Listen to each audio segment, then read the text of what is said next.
How to disable ad blocker on Google Chrome. So if you want to disable ad blocker on Google Chrome, then what you need to do is first you need to make sure that you have a stable internet connection.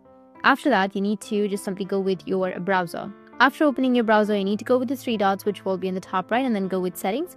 Under settings, you need to scroll down a bit again, and then you'll find an option of site settings. You need to tap on site settings. Once you tap on site settings, you need to scroll down a bit, and then you will find an option of ads, intrusive ads. You need to tap on that. And you need to turn off this option, which is intrusive ads. Once done, you can go back and then go with third-party sign-in.